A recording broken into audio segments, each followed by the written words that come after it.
And welcome to the Rugby Bits podcast. We are looking at week 17 of the URC. We finally have three South African teams that are in the playoffs. They've made the race to 8, as the URC is calling it. So that's congratulations to the Bulls, the Sharks, and the Stormers. Weirdly, a season where it feels like all three teams had their dips, but they've all gone through and they will, well, depending on results next week, be in the top 5. But the rest of the log is just a complete mess, and we're going to try to look through that. 3 wins out of 4 for the South African teams. Good in our first weekend of derbies, well, of matchups against the Welsh teams. Unfortunately, the Lions didn't pull through, and they dropped the ball for the South African clean sweep. But that's good news for Scarlets, and we'll talk about all of that. We'll talk a bit Premiership, a little bit of the baby box, a little bit of top 14 as well. So there's a lot to get through. Shaun, I'm joined by you today. We were just talking about some of the rugby that we watched this weekend. So yeah, we're going to probably do a little bit of bits and bobs around the competition. So your guess is as good as mine, listener, as to what our structure is going to be today. It's going to be chaotic. It's going to be the shotgun approach, or I like to refer to it as like brain farts. Like we talk about one thing and then we'll all of a sudden end up in Super Rugby when we're discussing the Lions tour via the Pro D2. But yeah, it was an interesting weekend of rugby. Like there was actually a hell of a lot of significant results, things that happened. It's that time of the year where it all matters. But yeah, it's going to be good to chat about it. Okay, I think let's just go first of all through the South African teams, and we'll just talk obviously through the matches. I mean, yeah, some of the matches were relatively uncompetitive, but then also just talk about the implications for them for their placings in the log. So let's start with the Sharks. They played Ospreys and they won 29 points to 10. Got the bonus points as the good news. Good performances, I think, from Apelele Fassi, Ethan Hooker got man of the match. Andre Esterhuizen looked good as always. Shaun, yeah, I know you were sort of jumping in between sort of this and the Munster game. So, yeah, from what you saw, we're talking about it and you were having a struggle to remember whether you watched this game or not. So that might be a good summary of what your impression was. All my age, but yeah, it's it was interesting. The one thing that stood out for me was Evan's injury. So being a Monday.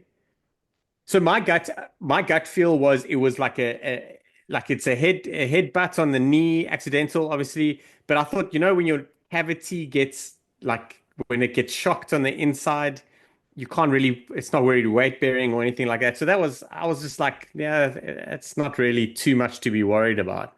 Having said that, we haven't heard a single thing about it, which is probably more concerning than anything else. Yeah. So that's a bit of a worry. Yeah, it was good. It was a good performance. It's a bit of a banana peel for the Sharks. Everything is, to be fair, but they managed to pull it together. I saw some stats from the weekend. Jaden Hendrickse had the most retained kicks in play out of everyone this weekend, which I think the biggest strength of him, especially when he broke out, was the accuracy of his kicks. I think that was, for me, one of his biggest assets as a Springbok 9, especially at that time for us. And then he slowly, obviously, with us evolving and his general play is he adds a lot more value elsewhere. But he hasn't really been informed. I think him and his brother have been struggling a little bit. But to be fair, there are very few people that can really say that they're cooking at the Sharks. So, there's that. But yeah, I thought he had a decent game. Masuku, bit of shit good. I think everyone had like good and bad. It's mostly the forwards that are like really performing more like consistently. Just a side note, Jason Jenkins, Looked pretty good. replacement at 4 for the Springboks. Like everyone's talking about a hell of a lot of other players and newbies. Jenkins has been in the Springbok mix for a while, and he's coming into form. And I don't know why, but I didn't realize how big he was. He's a really big guy. Yeah, he could cover that option. I mean, I'm not sure what everyone thinks of that and what you think of it. Yeah. No, I mean, his stats look great from the game. He obviously scored a try. And because of the early injury to Etzebeth. He was pretty much the senior lock because I think it was him and Chutuka that were Vincent Chutuka that were the locks. Again, I'm sure all he wants to do is just finish a game at flank. Poor guy. It's not happening anytime soon, unfortunately. But yeah, I mean, he carried pretty well for the try. He's near the top for defenders beaten. He had a pretty nice and active game. I guess it's just that thing of, I think, number one for Springbok fans, just get used to that. Whoever comes in that's new is just not going to be Evan Etzebeth. Like, Yeah. I think we were quite lucky that Etzebeth pretty much followed more or less straight after Bakkies Botha. But I mean, we had that Flip van der Merwe era, and that was not that Flip was a bad player at all, but it was just that, oh, okay, it's a bit of a drop. And then you get to Etzebeth, you're like, oh, wow.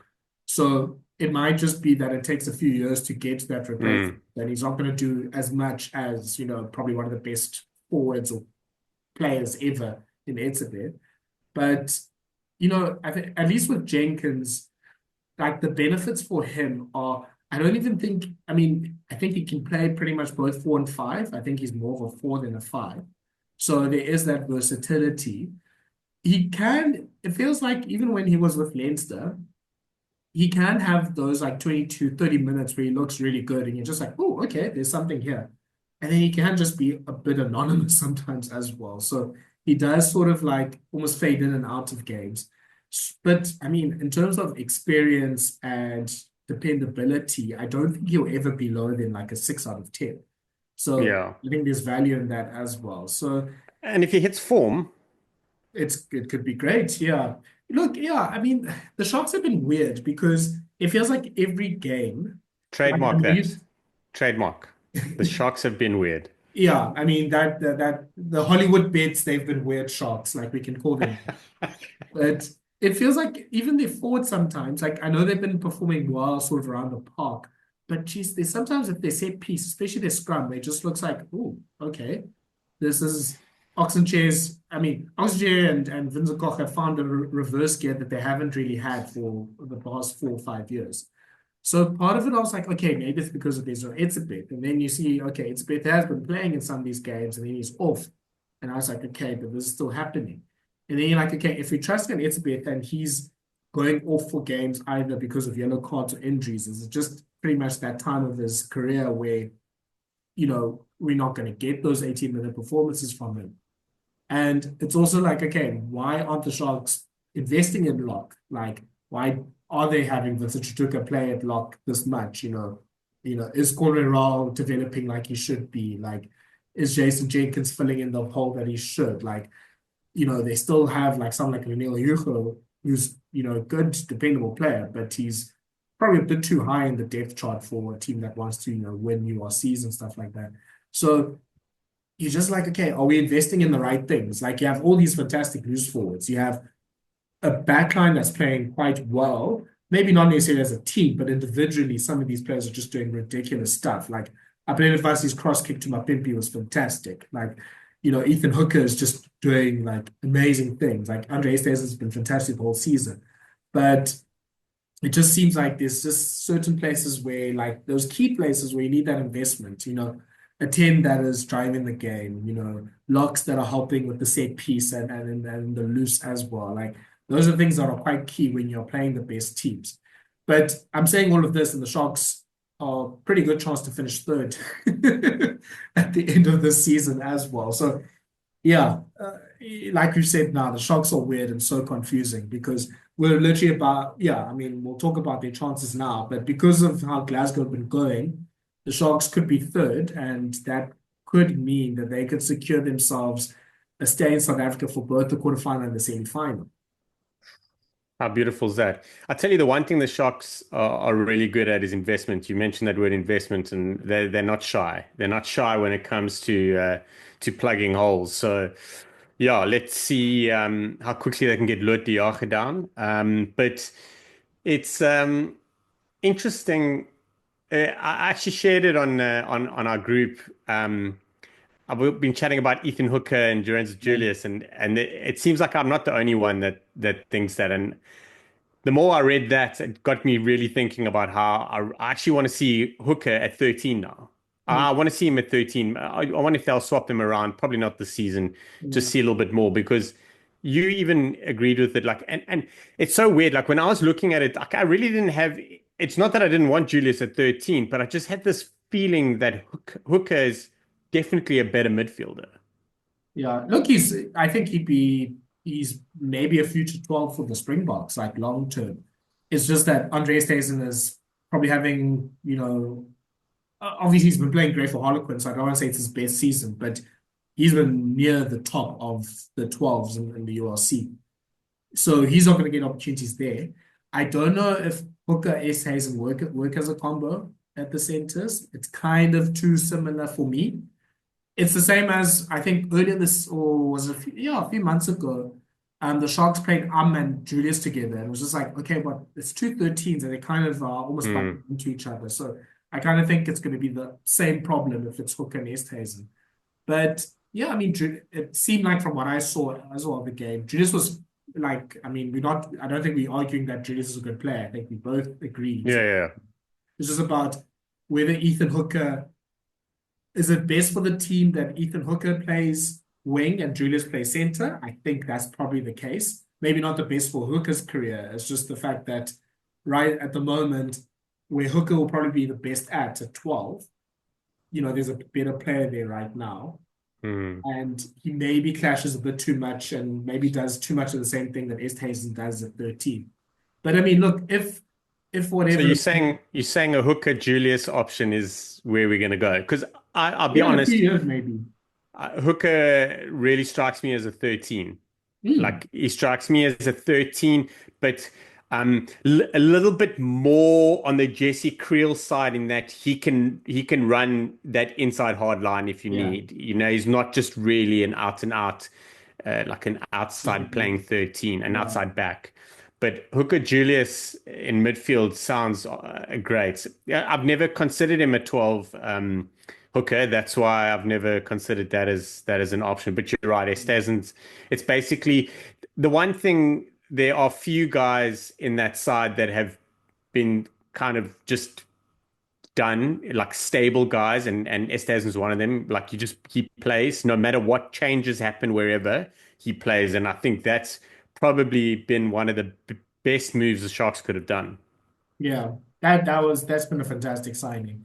Yeah, I mean, if I'm not mistaken, Hooker did play, I think, all in high school at 13 and in the under 20s. So I think the 12 thing is relatively new. Like last season before Esthuizen came, he was the one basically deputizing at the 12 because the Sharks had so many problems there. So yeah, I mean, him playing 13, I don't think it's a new thing. It's just yeah, for me when I saw him play at 12, I was like, okay, this makes a lot more sense. But yeah, I think he's probably more of like that, that Fraser Dingwall 12 and a half type of player. Like he could probably do a job in both and do it quite well. So, six and a half of one, half a dozen of the other, like it doesn't really matter. Yeah, I think you kind of are pulling me towards your argument of I kind of now want to see this Hooker Esthuizen combination like just once. I mean, we'll see. I'm not sure if Lucanio was he injured? I think he was injured for this game. Yes, I am. And thanks to the Sharks, I think we could probably thank Jared for it because I know he was pushing the sides to give injury updates. Yeah. But the Sharks are giving injury updates when they announce squads. And I do recall seeing Lucanio on there, but I don't think it's a long-term one. Okay, perfect. So, I mean, look, it's a great position for the Sharks to be in because all four of Esthuizen, Julius, and Hooker will be in the match 23 for a knockout game. And you can kind of sort of put the pieces together. Even like with the try that was ruled out, that Kieran Hardy scored sort of like going blind from a scrum and that he sort of got Hooker on the turn. I mean, fantastic from Hardy, but also it's just like, okay, maybe Hooker obviously doesn't have that top end speed that you need at wing to be able to, get that danger out when, you have to sort of turn and catch a defender there. So Yeah.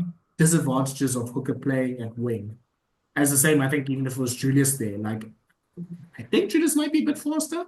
I don't know, but we're still playing a player out of position in all of this, And that's, I guess, part of what I was saying about the Sharks earlier is that they've recruited well. Obviously, they've got all these like big names, the Springboks, and they've got some crop of really young players sort of through their systems, the Hookers and the Buthelezis and Tunus.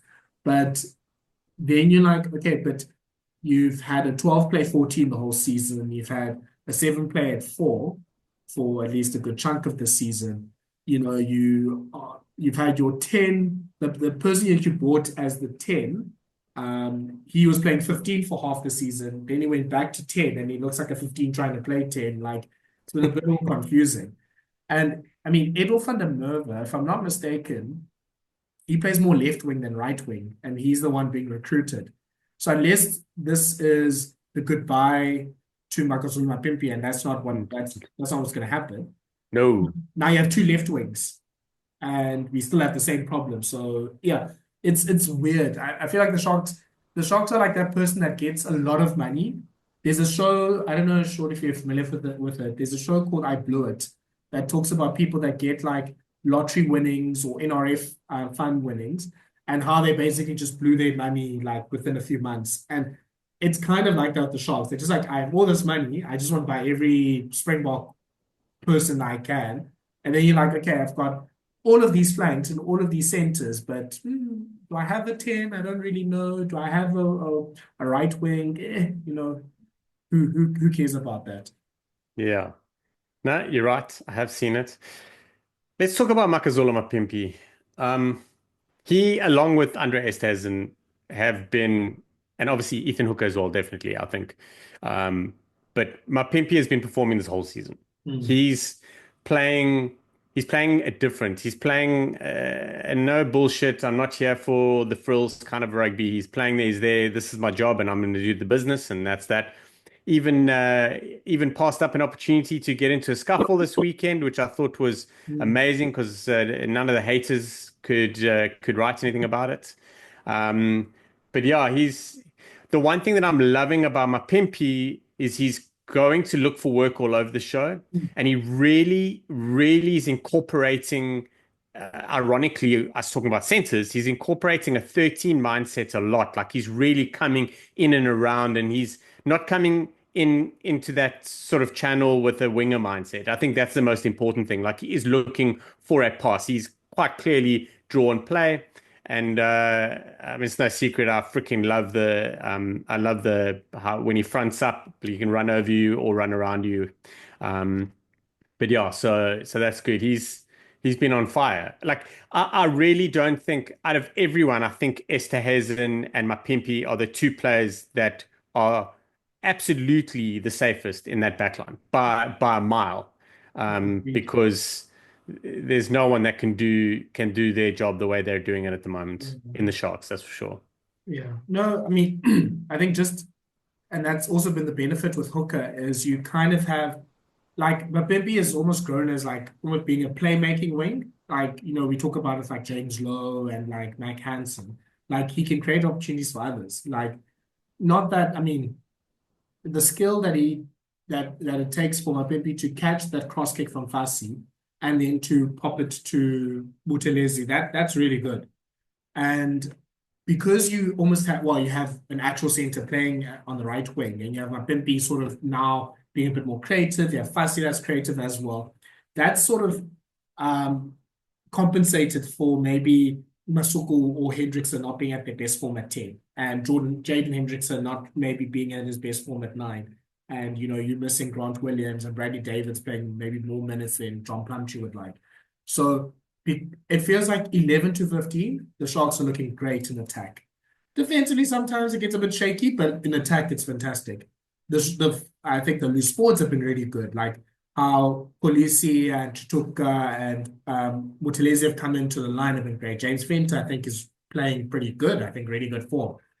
I think the tight 5 has been sort of good around the loose. It's just, yeah, sometimes it just feels like set pieces a bit hit and miss. Defense can obviously just go to sleep for more, like parts of the game. So it's just weird. Like, it's almost like that thing of like, we've all been saying Sharks, it will click some way. It must click sometime. Like it's all these senior players and this coach and all this sort of stuff. And obviously, it's now time for it to click. And you're just like, okay, maybe it might just never click. Or maybe, the Sharks just know that they can do just enough to win every game. And they'll maybe just win like the quarterfinal against Munster by 2 points, and then go to Pretoria and beat the Bulls by 2 points, and then find themselves in the final in Dublin against Leinster. And they would pretty much, I think they'd fancy their chances for that. So it could be that, or it could be that Munster or Benetton comes to the quarterfinal in Durban and beats them and, sort of puts the season to rest. Yeah. What we were expecting to happen with the Sharks, like if it's not working for them, we expect the Springboks and all those supremely talented players to just get through the game. But that wasn't happening. The thing is it's actually happening now. Like what you're saying is exactly that. Like things aren't working, but the pure weight of the talent involved in that game, of the 15 players on the field, is getting them over that line. Yeah. And this is 18 months too late in our mind. Like we expected this to happen once we first saw them not operating. We're like, oh, the big boys will get them through. And it's just taken forever. So now we're at that stage where they're like, oh, okay, now we're not really playing well. Like the scrum's creaking, the Lousis are playing well. We've got a couple of really good guys in the backs, but we're not really dominating at 9 and 10 like we should.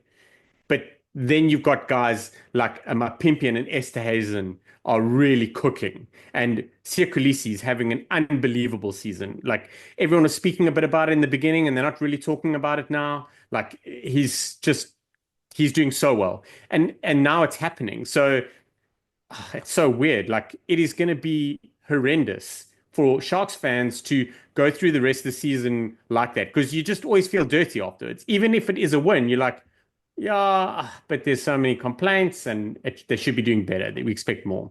Yeah. Yes, it's better to be doing this while winning than losing. So, well, it's taken forever, but you're right. You're right. yeah.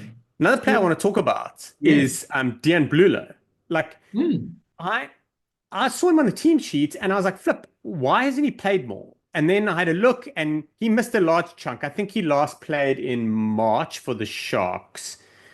If memory serves, he's played one game for the Sharks and this game. But when he was at Munster, he was dominating.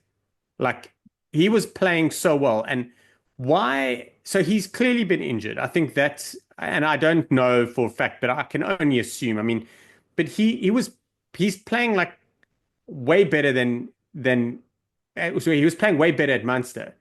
We need to be able to get the guys like that. Like, listen, you are coming back at the end of your loan. You've been playing well. Let's start making this work for us. So hopefully he stays fit. And because one thing we do know is the Sharks could do with a couple of extra props that are cooking, because everyone's starting to creak a little. Yeah. I mean, I assume Ox also is a more short-term injury from what I've heard as well. Like it's not something that's going to be too long-term, or maybe just a rest being given to him. So the Sharks will face the Scarlets on Saturday, and basically it's the last game, or second, like sort of the second last batch of games for the weekend. So the good news for the Sharks is that they'll know exactly what they need to get in order for them to, they can create their own journey essentially. They're fourth at the moment. They are 5 points away from the Bulls. So, they'll need a massive win for the Bulls to lose and get 0 bonus points against Dragons, and then for a big swing in the points difference for things to happen, but very unlikely, obviously. But it's Glasgow, that's the interesting thing. So they're 1 point behind Glasgow. Glasgow going up to face Leinster. And basically third place is right for the taking for the Sharks. So even if they get a full haul of points, 5 points against the Scarlets, and Glasgow still win, like they could be able to come up to them. And the big benefit, I think, for the Sharks getting third is that means, if the Bulls, do what they are supposed to do and win against Dragons, that means Sharks are third and the Bulls are second, which means that we'll have 2 South African quarterfinals, and we'll definitely have a South African semi-final if they both win their games, because the Bulls will host the Sharks in Pretoria, and even if the Bulls are knocked out, the Sharks will host whoever knocks out the Bulls in Durban. So, I think there's a big benefit for the Sharks to really try to get to third place and to jump over Glasgow. I think Glasgow's the game after that, so they won't necessarily know what Glasgow does against Leinster. But for the Sharks, this is definitely, there's no real, I don't think there's too much of an opportunity to rest.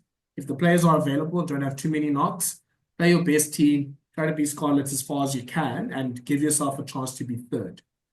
Who you'll face, we don't really know because, yeah, after fifth place, the dog is a bit of a mess. But could be the Stormers, could be Munster, could be one of the Welsh teams, could be Benetton, could be anyone. But third place is a big carrot, I think, for the Sharks because it could sort of keep them in South Africa for the quarters and the semis. And Leinster are going to name a full-strength side because well, there's no Champions Cup final to prepare for. And the next game after that is URC knockouts. Yeah. So this is their last run before squeaky bum time for the greatest that's ever played the club game in the Northern Hemisphere. But yeah, so Leinster are going to go.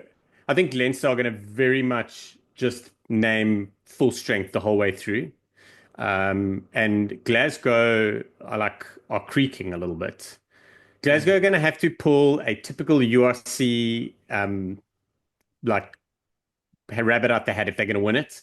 You know, got to come into the knockouts or form or shaky or just having scraped in or whatever. You know, underdogs. Just underdog it. That's the URC where the underdogs go on to become heroes. Crazy competition you can't really predict. So let's move from the Sharks. Let's go to Pretoria. So when the Bulls beat Cardiff 45-21. Yeah, I mean, Bulls were looking at the Imperious best and Loftus, like just able to stack up the tries like they are usually able to do. I think the big things for me from what I saw from the highlights is Caelan Moodie looks really good. Like there was just some. I'm so glad to hear that. Yeah, there's some touches that he had. He had a pass that almost created a try as well. Like I think he's getting. Like, I think he talked about a few weeks ago, to be fair to you, Sean, so I'm not saying anything new, but this is, like, last year was a bit of a lost year because of injuries, but this is looking like, okay, this is the Caelan Moodie that people are talking about 2023. Like, it's really coming together for that. And the nice thing is he's kind of bringing along Seb de Klerk with him. So, Sebastian de Klerk, who was man of the match in this game, I think he scored 2 tries. He was just an absolute, like, menace for the Bulls. Like, he's playing well. And, you know, that back three is dangerous again. And, I mean, Kurt-Lee Arendse is supposed to be coming back, you know, during the knockout. So that, I mean, that they're just... To the Bulls? Yes, because he had that short-term contract where you can come back at the end. I'm sorry, I thought that loan contract had finished. I thought... I might be very wrong then. I thought that was... No. I'm clearly wasn't paying attention. Just go back to the first few seconds of the podcast where I said it could be my memory. Flip. If he comes back, I'm sorry. That's ridiculous. I haven't even considered it because I figured he was going to put his feet up and go to the Maldives for a couple of weeks. Look, okay. If he doesn't come back, at least, you know, Moody's in sort of near top form. Villarreal looks like he's really good. He's relieved he doesn't have to play fly half anytime soon. But the Goose got injured. I was about to say that's the bad news. So, Goosen, yeah, the Bulls are back to asking for Keegan Johannes to do them another solid. Johannes played pretty well, and obviously he had like quite a few almost months at 10, and he was sort of starting to improve there and there. So. I guess, you know, it's not as bad as it was maybe a month ago, but it really does put the Bulls' hopes, I think, in jeopardy because I think the Bulls are probably the most informed side of like the top 4. Like they're playing well, they're consistent, they obviously had the great away tour that they had, and obviously they're just absolutely scary to play against in Pretoria. But if there's no Goosen, you know. And he was playing so well as well. Like the Goose has been up and down, but he's come back and the Bulls were kind of a little wobbling a bit there. And then he's come back and he's in form and their 10 was sewn up and now he's injured. That's yeah. Yeah.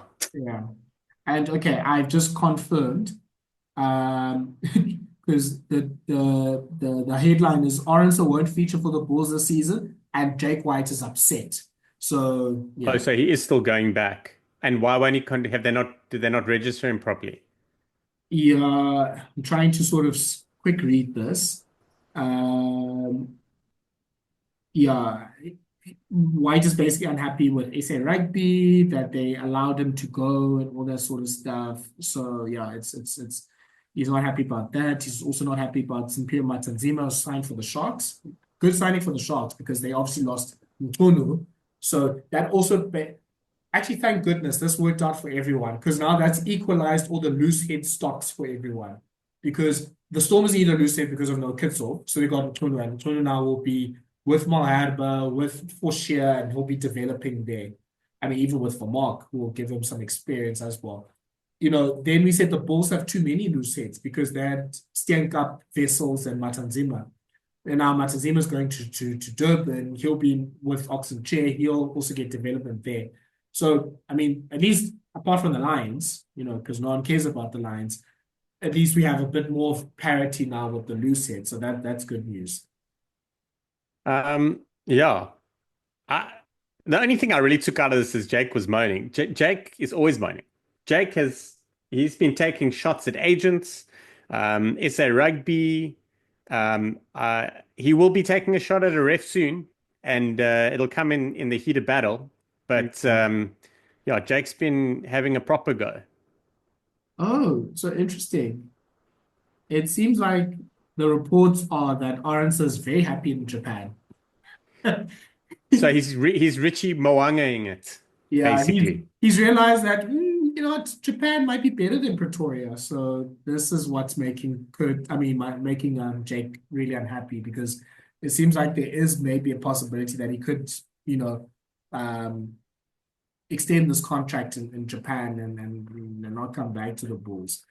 And But Jake is like, SA Rugby, make him come back. And they're like, whoa, whoa, whoa, we're gonna look after the Springboks and not you. And Jake's just shit the bed.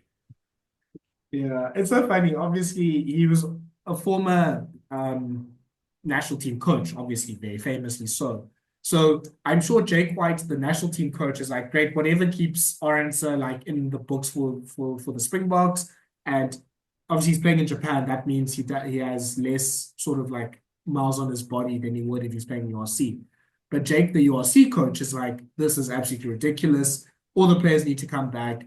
All the players need to be signed with the Bulls. Stop this overseas player situation. Like, make sure that the SA rugby franchises are as strong as possible. Exactly. We'll make sure the Bulls are as strong as possible. Screw everyone else. Oh, I mean, fair enough.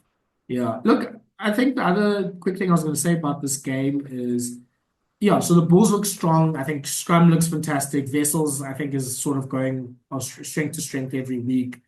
Most of the players have come back from injury. It looks like this Ron Nokia at 7 experiment is working. Like, obviously, we know how mobile he is, and that, obviously, he's probably the best line-out operator from the SAURC teams. The Yeah, and I mean he has the mobility to sort of cover the field. And I guess the boxer, I mean the Bulls have been like, well, maybe it makes more sense to have Nokia at 7 because we don't have our Low for the rest of the season, of course. And it makes more sense to play him at 7 instead of playing maybe Kutsi van Staden as a 6 and 7. And you still have Kobus Visa and Jay van Heerden playing at lock. So your locks are still really good. And you have still that balance, and you still have a big pack that you can roll around. But it's not a slow pack, it's a mobile pack. So I think I prefer Nokia playing at 7 than I do Johannes Kirsten. I mean, Kirsten is fine, and he's good to do that for 20, 30 minutes off the bench. But this seems like the pack they played on Saturday. So that's, you've got Vessels, Grobler, Low, Visa van Heerden, Kutsia, Nokia, and Hanekom. I mean, I would maybe switch Vessels with Steenkamp, but I mean, apart from that, I mean, if I think Steenkamp is scheduled to come back before the knockouts, that's a very good, that would be my team or my forward pack for the URC knockouts. And the most important thing for the Bulls is that they keep that massive machine from 1 to 8 ticking over, and that's the only thing that really matters for them because they can really really play 9-man rugby. Forget about 10-man rugby. They can really play 8-man rugby if they have to. Like it doesn't phase them at all. So that'd be great. And they might And need to, then sorry, with if Goosen is out for a while yeah, and Johannes maybe has a bit of a dodgy game or David Creel's not making his kicks, it might be that the Bulls need to sort of go 1 to 8 and be like, okay, we need to score, we need to go multiples of 5 here. yeah, off driving malls. Um, but yeah, having another lock converted to big hitting industrious flank is it's like in South Africa's DNA. It's beautiful. I love it. Yeah.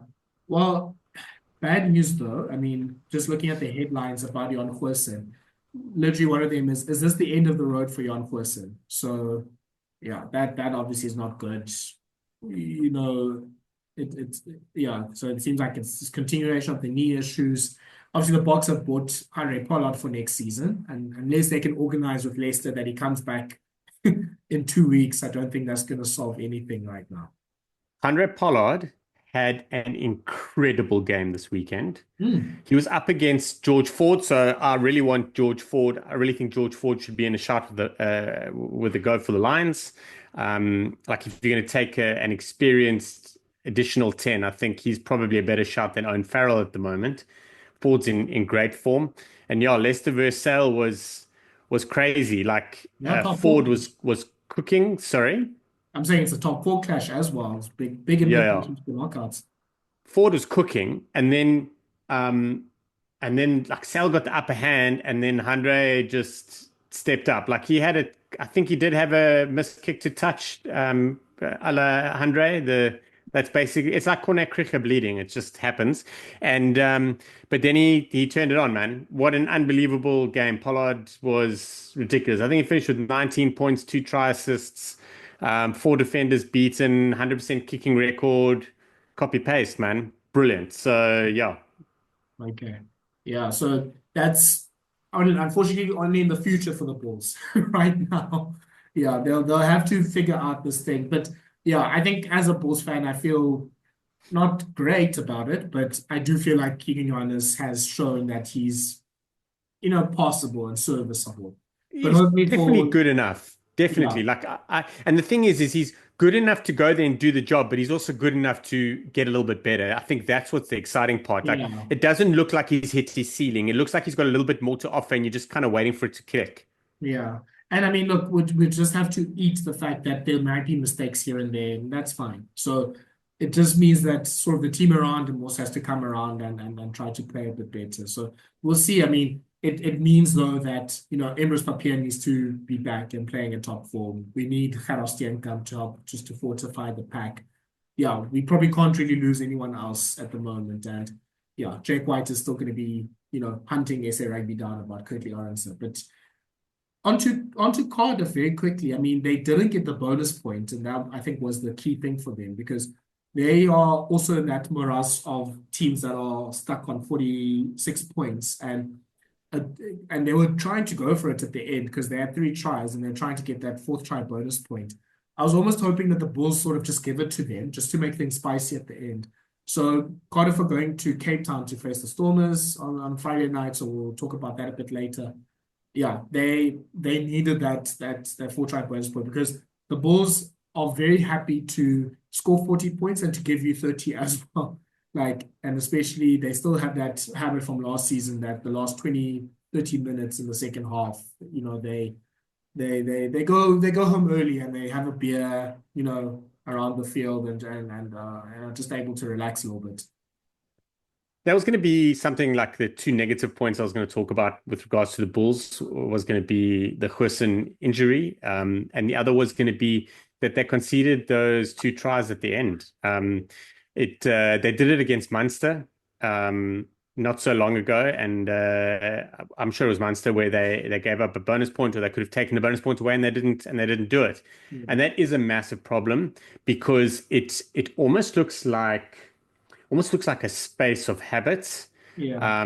It's kind of like, oh, we're done, so not to worry about it.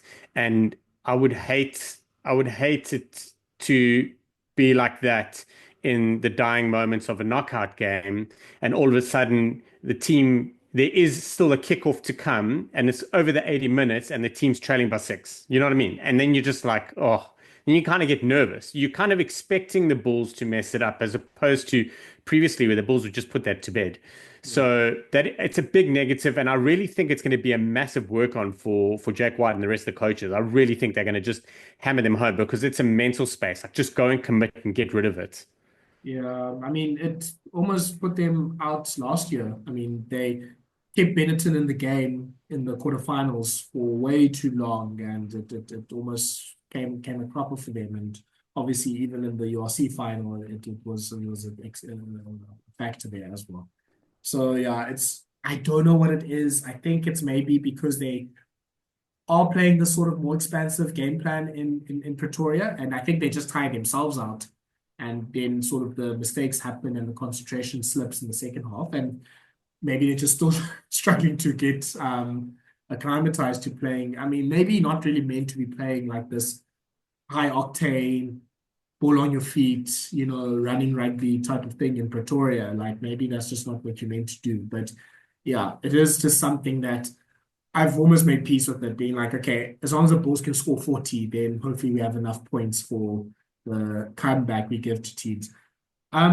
So in terms of the permutation of the Bulls, it's not too complicated for them. I mean, they could still be usurped by Glasgow. We mentioned with Glasgow, obviously they have a tough game, and they are facing the Dragons. So it would be very embarrassing if the Bulls lose and are the second victims to the Dragons this season. So I'm expecting them to get, the win at the very least. I would be thinking of maybe resting some players, honestly, if I'm Jake White. The problem, obviously, is that now it's 2 weeks of rugby that they don't have in between that and the quarterfinal. But especially with that Goosen injury, you're thinking to yourself, I mean, should we maybe try to protect Johannes or Goosen or Moody or those sort of players? Yeah, it's a bit of a catch-22 that teams find themselves in that time of year. Shaun, would you play? Would you rest? What do you think? I would go full strength, and I would go clean up the problems. 100%. You have a week off for the Champions Cup final. Like, you have enough time for the guys to rest up. I think 2 weeks break is too much. I think there are very important things that need to be managed by players that can only be managed in game with your brothers next to you either side. With that 23 or those 25 players, like, you've got to do it. 2 weeks break is too long.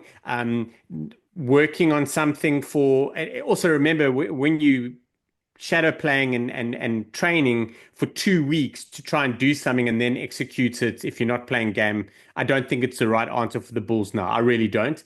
I think they go big. I would rather they go full strength and they make a whole bunch of changes with 20 minutes to go, and they've still got the core of the guys there.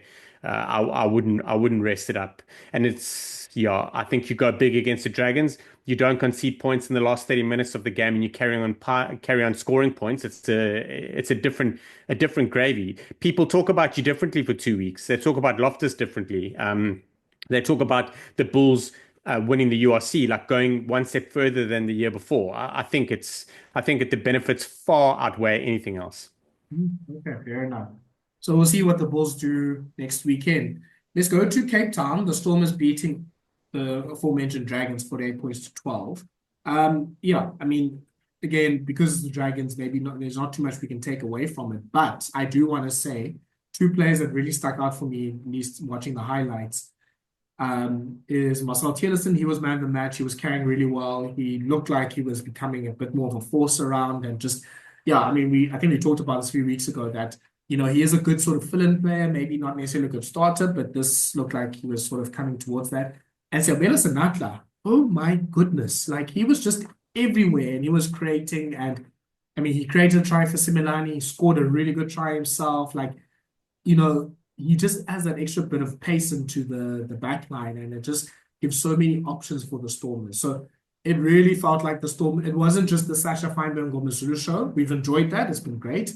It really felt like the whole Stormers backline was playing together and playing well, and everyone was eating. Willems had a great game. Gelant looked really good. Similani, as we said, was looking good as well. So, yeah, I mean, this shows that maybe the Stormers' attack is sort of really is really falling into place at the right time of the year. I didn't get to watch the game. I picked up little bits of it. The biggest one for me was Willemse Senatla. That's like the biggest thing I took out of it, which I'm so happy. Like couple guys even mentioning that Senatla's reaching that form again where he was spoken about getting a call up at Yeah, least into the Springbok squads, to be available. But that man he's had a tough journey, and I, I applaud him, and I have a lot of respect for him because of the way he's come out and just said, "Listen, like I've made these mistakes. It was like my career was over. I was just wasting it away. I just figured I was done, and then he's pulled it together. So there's that. And so many times like you struggle with injury, you then decide you're going to fight your way back in, but you don't get your chance again. And he's got his chance, and then he's got that and a little bit more, a little extra. So which is great. If I'm not mistaken, didn't he mention that he didn't think he was going to be part of any teams for preseason, etc. Now he knows that he's going to be available and playing again next year. So there's a lot of that. The other one is Damian Willemse on his 100th. Been yeah. so much talk about him. We really need him back and cooking again, and he is. Poses massive problems. It's created Libbok's catching strays. I do believe that Libbok's playing this weekend, no matter what. I believe Dobbo said he will play this Friday. So, there's that. Good Obviously, luck, Dixon and good luck to John agents. Dobson. Yeah, so it's been quite interesting, but yeah, a good finish. Good. Like I said, I didn't watch the game, but it looked like it was a bit of a slow start. Maybe they were just kind of, you've got to just do the basics and do the business, and then eventually the Dragons will crumble. Like you just got to make sure that you are in their face every time that they have a chance, and when they lose, when the light goes out, then you just follow through, which they did. So great win. I guess I mean they played. I think it was his starting debut. Vernon Matogo, who's a Maltese prop. He started at Yes. Lousi on Saturday, and yeah, obviously just shows there's a bit of a problem with depth at prop at the moment for the Stormers. Look, maybe somewhat sort of the double let the boys cook game plan might sort of be coming around to be the best game plan for the Stormers. Like we might not necessarily have the pack at the moment, obviously we maybe still adjusting to losing the likes of, the Daimanis, the Furries, the whoever you want to put there, the Kipsofs as well. Although Paul de Villiers looks really good, and we talked about Tennyson earlier as well. So maybe it's just, hey, give the back line the ball, put as many of the ballers in as possible, and they'll hopefully create opportunities for each other. Like Yeah. that might be maybe the way that the Stormers are looking at things for the knockouts here. Yeah, I'd like to know how Evan Roos played. He's been quite important for the Stormers. Hmm. He's kind of Pretty much the controlling. only carrier. Yeah, yeah. And then I also saw a couple of highlights of Dweba. I'm secretly happy. I really am. Like I want him to play well. I think he's really important, not only for the Stormers. I think he's really important for South Africa hooker depth and stuff moving forward. I do think he's still going to get more of a look in. And then the other one, Ben Loader. It's his last season with the Stormers.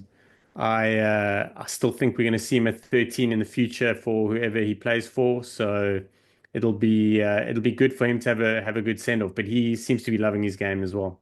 Yeah. Sean, should we even try to figure out what Dobbo's going to do in terms of fitting in Libbok? Like, I'm trying to look through this back line, and I would say Dan du Plessis is probably rotated out more than he was like dropped or whatever. So, I mean, Similani played fantastically in his opportunity. So it's not like it's an easy thing to drop him. Um, you got Du Plessis, you got Hotzenberg that came off the bench.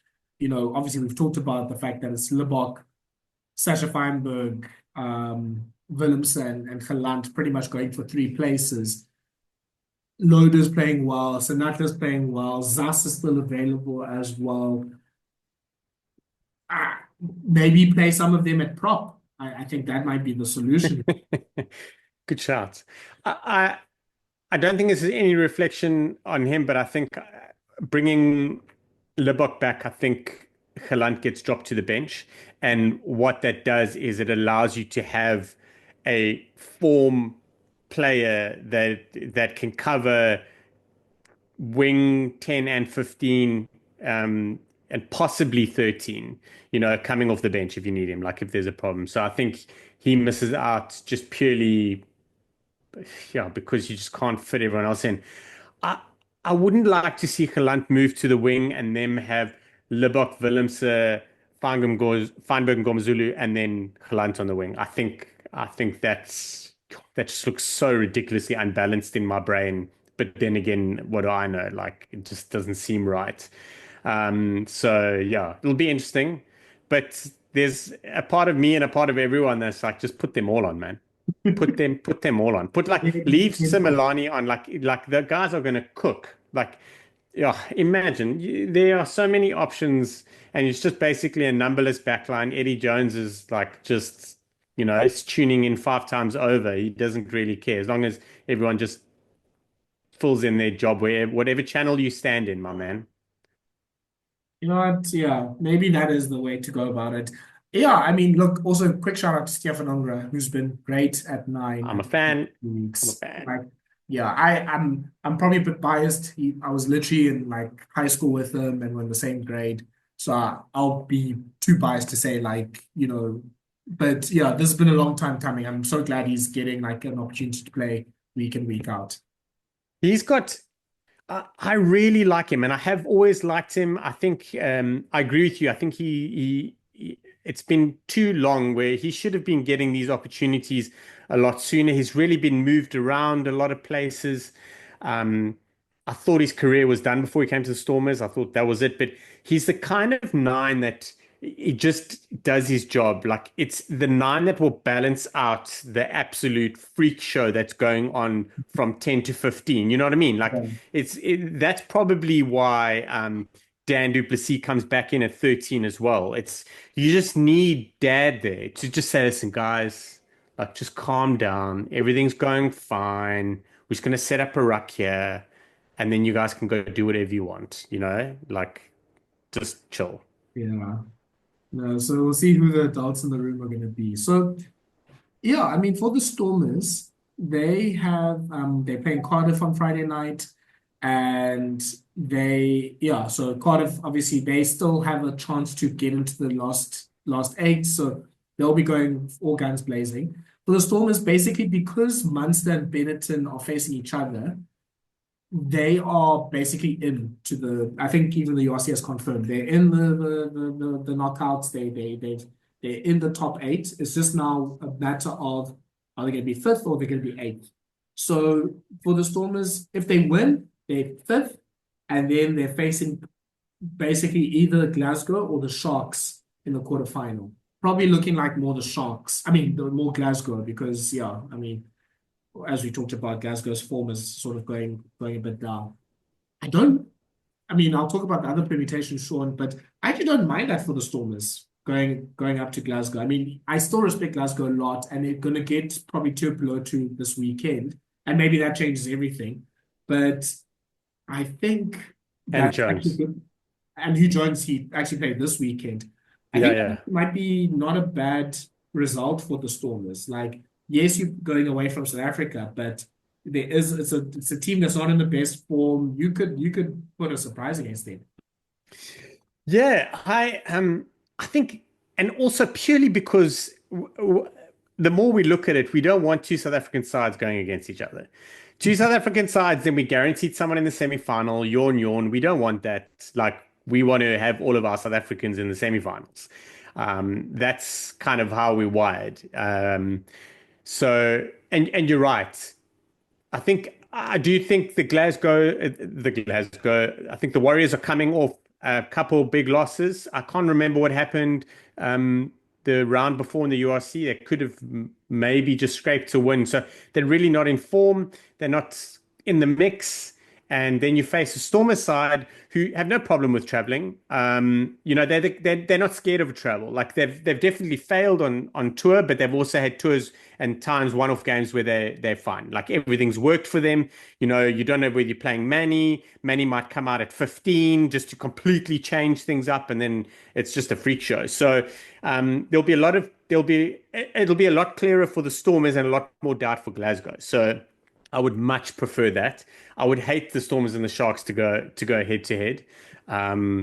But yeah, it would be. I think the Sharks have finished well enough this season when we've been saying that they had the opportunity to mess up once, but now they've got that buffer where they're guaranteed fourth and they're hunting for more. And besides, maybe the Stormers, maybe this is their URC run from away at Glasgow. They start their knockouts and just go and do crazy shit. Yeah. Look, I mean, I think on the other hand, because of this prop crisis, I mean, Zachary Porton was like a reserve prop for them. I, I think for the Sharks, they should still be fancying themselves as favorites. Like, yes, the Stormers can cut you up, but you should be able to have the set piece for them. Glasgow maybe less so because, Zander Ferguson's not available at the moment. They don't have all the big hitters that they'd want to. So if the Stormers win, they get fifth. They are playing probably Glasgow, possibly the Sharks in the quarterfinal. If they lose, I mean, depending on other results, but they'll probably be at least sixth and probably eighth. And that means you're going to Dublin. You don't want to go to Dublin. Like, yes, Leinster or Leinster, and maybe they're missing Geordie Barrett, but you don't want to go to Dublin for a quarterfinal. I think Leinster is at least good enough to win the quarterfinal.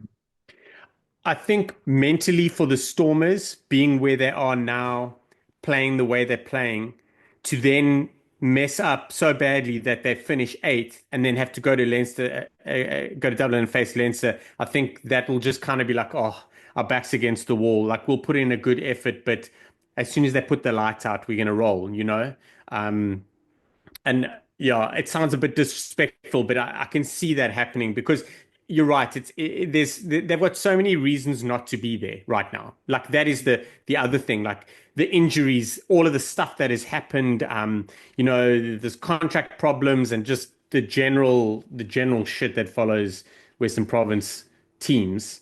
So yeah, I think it would be tough. Having said that, if they do finish eighth and they go and they beat Leinster in Dublin, it'll be off the charts. We'll be literally singing a completely different song. Yeah. So yeah, all to play for the Stormers. They still are going to try to see where they go. Like what happens to them in this time. So the final SA. The final game for the South African teams was the Lions. They lost to the Scarlets 32-19. By the time the game started, the Lions were officially out of contention for the URC. So maybe that was a factor as to their performance. But yeah, Scarlets, I think they took the opportunity with both hands because they needed, especially where they were before this weekend, they needed a win. And obviously the Lions are probably the one of the South African teams that you can actually target a win against. Played quite well. They played really well on the counter and they defended really well when the Lions had the ball and just about held out because it felt like the Lions were coming back and they were tiring and there were moments where, because I was able to watch the whole game, there were moments where I think in the last 20 minutes, they'd have a long stands of play and then the whistle is blown and pretty much all 15 of the Scarlets players are on their backs and are just panting for air. So altitude matters. Altitude does matter. It matters. It maybe doesn't matter sometimes, but it does matter. So I think on the Lions perspective, I mean, hard to be too positive about this. I thought Juan Fenta was great. I thought, JC Pretorius as usual. He contributed around the field. I like Jared Kens. Like I thought he could have been sort of involved in the game more. But the inside backs were just really not great this weekend. I think Nico Stein's a good player. I think he did pretty fine. Just wasn't a good game for Kate Voliter. Like just not really getting the backline going. And maybe it's also because, they've got, what's his name, Brandon Mills at 12, and obviously he's quite a young player. Looks like he has a lot of potential. I think he's going to be a good player, but it's just not quite working between Bolton, Mills, and Reino Jonker. Like, it just seems like that combination isn't, they're not sort of playing well together right now. And it felt like the Lions looked a lot better when Dobela came onto the field and played at 10. And maybe it's just a bit more of Dobela's experience. I don't know what it was, but it felt like the Lions were clicking a bit more there. So defensively, it felt like the Scarlets, they didn't have a lot of the ball at all. But when the Scarlets had the ball and they were in the Lions' half, it felt like they scored. So there were obviously big problems defensively. And in attack, the Lions had opportunities, especially in the first half and parts of the second half, and they just weren't really able to get through. And yeah, it just felt like the inside backs weren't really there. Not having Maurice Lowe and Henk van Wyk was a problem. Long term, maybe, they didn't, Volat, he was good early in the season. Obviously, he had the injury in the middle. But yeah, obviously not having Sanele Nwamba became a factor. All of the injuries they've had in the loose forwards and up front as well. Like, with the Lions, we talked about like the Stormers, they've had injuries, but they're able to still keep going. But the Lions, obviously, if that first 23 is not available, that first maybe 26 players aren't available, or like some of them aren't available, it gets really desperate for them. So it was a bit disappointing because, I mean, Shaun, 2 months ago, we thought the Lions had probably a better chance than the Stormers of making it to the last 8. And it felt like pretty much there was that when the SA derbies happened during the Six Nations, and the Lions Stormers were pretty much at the same place. Lions just went down, Stormers just went up. Yeah, yeah. Yeah, I didn't get to watch the game. It's just posing so many questions. Like, where to from here? It's not sustainable. Like every season, it's a case of the Lions having 28 players, and that's really it. And then after that, they struggle. But then they don't really help themselves by isolating some of their key players that are moving on, or it's a bit of a weird vibe.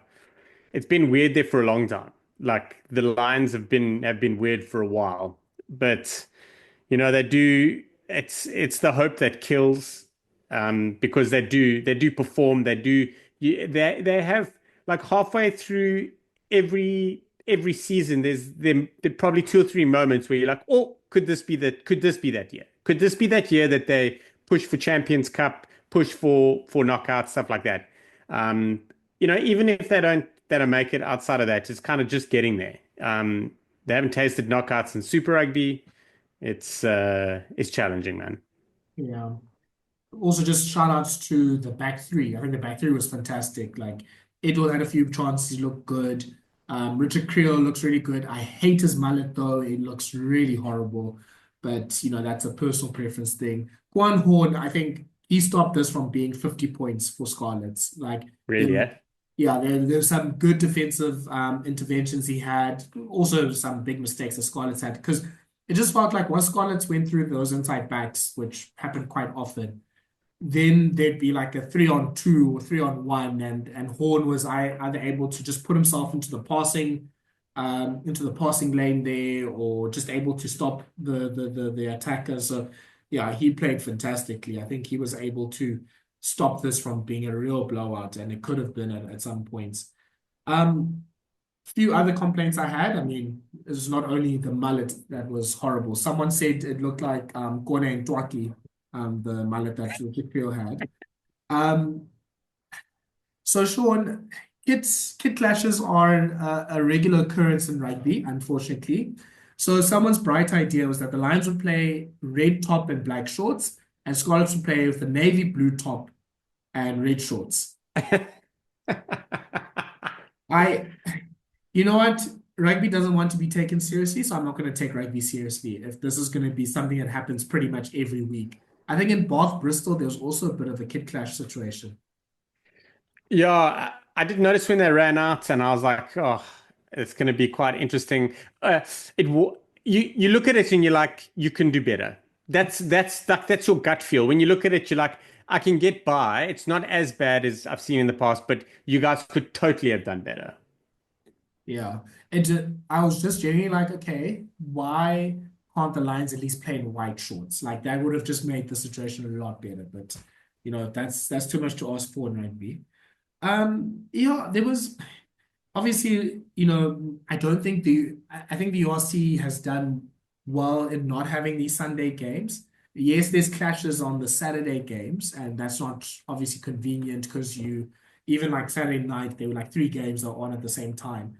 But the Sunday afternoon games, or maybe just don't have them in Joburg, it really felt flat for parts of the game. Like also just one of those games where there's a lot of injuries. Jurenzo Julius got quite a serious injury at the start, so that took some time. There was a high tackle thing on Sam Lousi that took a bit of time. There was one situation where the Lions were going for a rolling more try. They were held up, and the ref was blowing advantage. He said, no, there's a collapse more. But then the TMO was like, look, I think the more was collapsed, and it should have been a penalty try. So obviously there should be when the TMO comes in, should be like 10 obvious errors. So now we looked at like 7 replays of this more. Obviously, it's a more where there's about 43 different infringements happening at the same time. I think it almost ended where there was a situation where it looked like the Lions might concede a penalty for, sort of some double banking and all that sort of stuff. I was like, I mean, I'm happy for the TMO wanting to come in, but at one, you're coming in for something that's marginal at best. And secondly, I think you're completely wrong because I don't think the collapse was leading to a try. So I was just like, this is so unnecessary. So the game just really didn't really get momentum. But then when it did get momentum, the Scarlets looked fantastic. Like their attack is really good. Blair Murray got a double. He looked good. I think Josh Roberts will be a world center for a long time. He looked really good. He did mess up this one try where it was like a 3-on-1 and he passed basically where the Lions defender was. I was just like, I'm not sure what you're doing there. And then Vaea, Fifita and Sam Lousi. Sam Lousi, bro. Correct. No. Like you forget because obviously, I mean, I'm not watching the Scarlets every week, but you just forget how absolutely amazingly talented they are. Fifita basically creates a try that seals the game for the Scarlets. And it's just this typical running with the ball in one hand, being able to be much faster than you think he is, getting into a gap, attracts 2 defenders on him, and just throws it to the player supporting him to create the try. Like just a ridiculous player. Like, look, the Scarlets are a lot of fun. I think they have enough, they have enough in the forwards where they can at least be, competitive. And then their talents in the backs are just fantastic. Sam Costello looked really good. Gareth Davies obviously had to come off with an injury, but he was obviously just marshalling the troops there. Like it's just a really talented team. So they've put themselves in a position where have a good chance of qualifying, but they'll probably, they might need a point or two against the Sharks on the weekend as well. So it was really nice. Which is gettable. It's gettable. Points against the Sharks are gettable. The Sharks are charitable, I hear. Nice way of putting it. Yeah, that was great to watch the Scarlets, and I'm hoping that they do make the last 8. I think, it looks like this is a situation that there could be 0 Wales teams, but it looks like we'll get at least one. It feels like things would happen with like other results that it could sort of work out in that way. So I'm looking forward to that. I think basically for the Scarlets, they face the Sharks. Like I said, they're 2 points ahead of the 3 teams that are tied at 46 points. And obviously at least one of them, well, 2 of them are facing each other. And, Cardiff are facing the Stormers and Edinburgh. They're the sneaky one. They're facing Ulster. So, I think for the Scarlets, they're just hoping to maybe just sneak a few bonus points and for other results to go their way. I mean, Leicester Scarlets, I mean, it'll be a revenge match for Leicester because they lost against them, but it'll be fun because I think the Scarlets they've got the sort of attack that will cause some problems for a rush defense because they've got sort of options everywhere. They've got sort of inside balls and like the ability, and obviously they've got people that can offload that I think they won't be shut out by no like other teams did in the Champions Cup. They'll get tries. I don't know if they'll be competitive like Northampton, but they can at least give a game for it. Anytime you've got Fifita and Lousi in one side, I think you end with a chance. Like that, having both those players on one team sheet is Super Rugby Pro D2 vibes. You know what I mean? Yeah. Like it's wild. Might as well just ship them off to the Stormers. I mean, we've got all that chaos in the back line. Might as well put them in the pack as well. Yeah, I kind of wish it was Stormer Scarlets instead of Shark Scarlets because I think Stormer Scarlets could also be a game that could be like 50 points to 49. Like it would just be Just super, and super. everything's a highlight. Everything. Oh, No, look, a no, scrum. Don't forget to put this in the highlights package. yeah. So we can go through the other results quickly.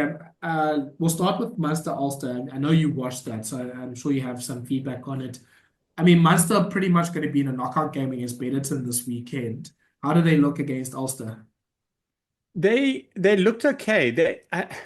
I think they looked a lot better than the score suggests, but they also were shaky. Well, also were definitely in the game longer. It's a little bit contradictory, but there was a lot riding on it. The biggest thing is it was the farewell game at Thomond Park for some legends.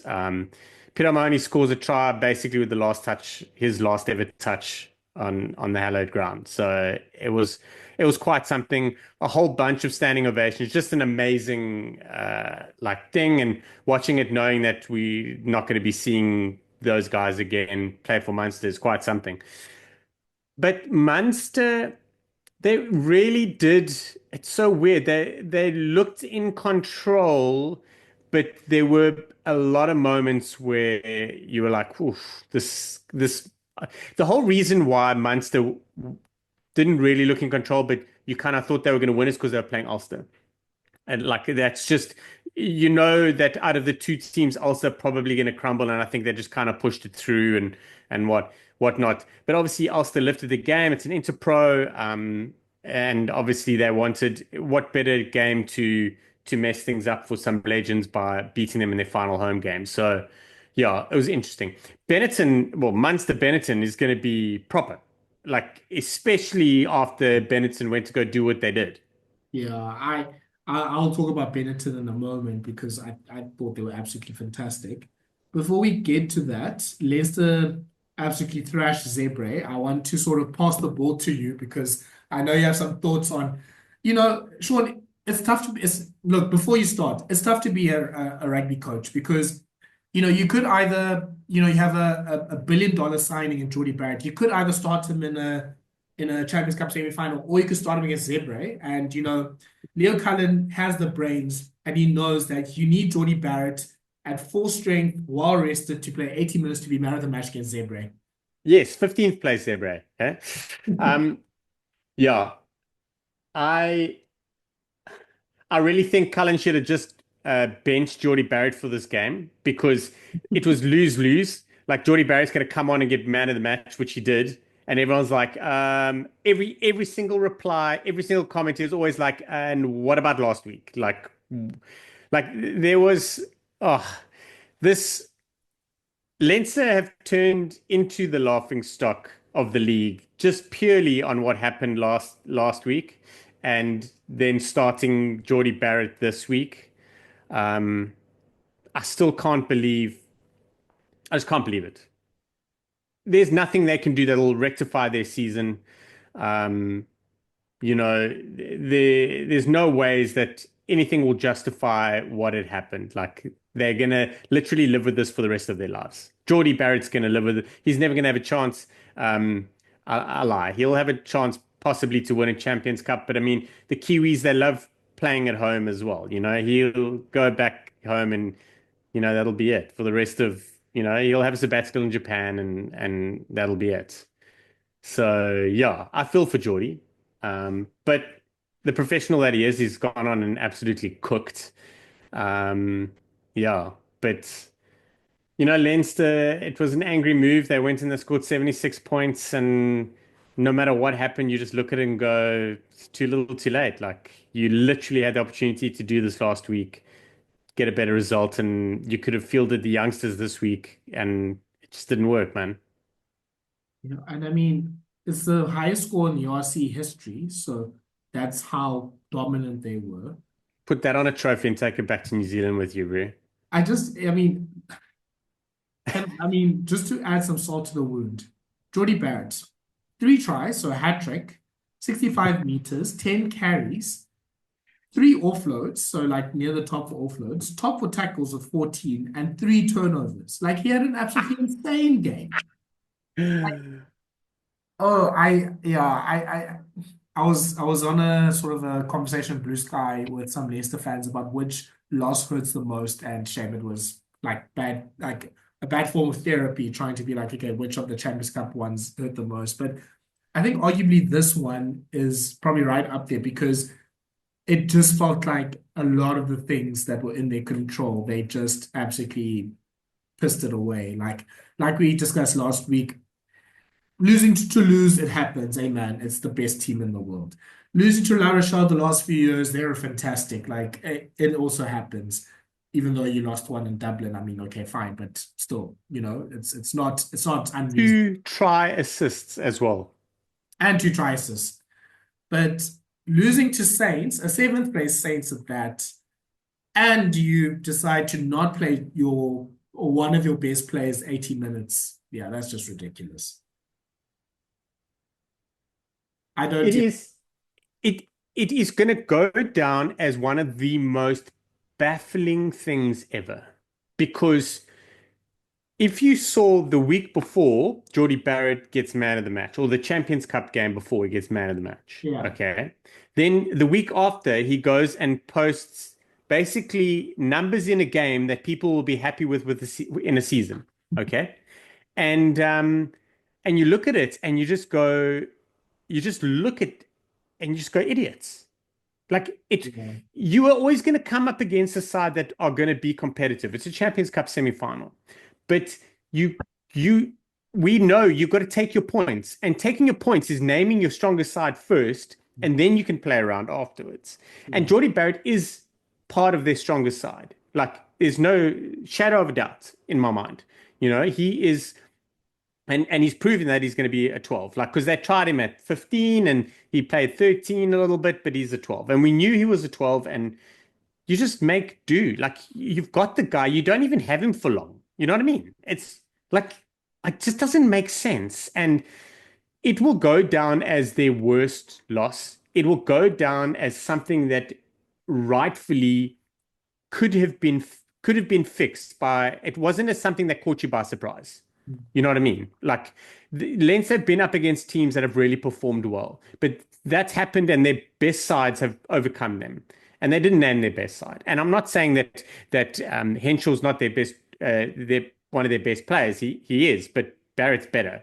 Barrett offers more and he offers a different space, but he's also able to be there with a 10 mindset with Sam Prendergast, a youngster at 10. Like there, you just look at it, it's baffling, and you're just like, you know what? It's you made your bed, you sleep in it, and this will go down as the worst. This will go down as their worst loss ever.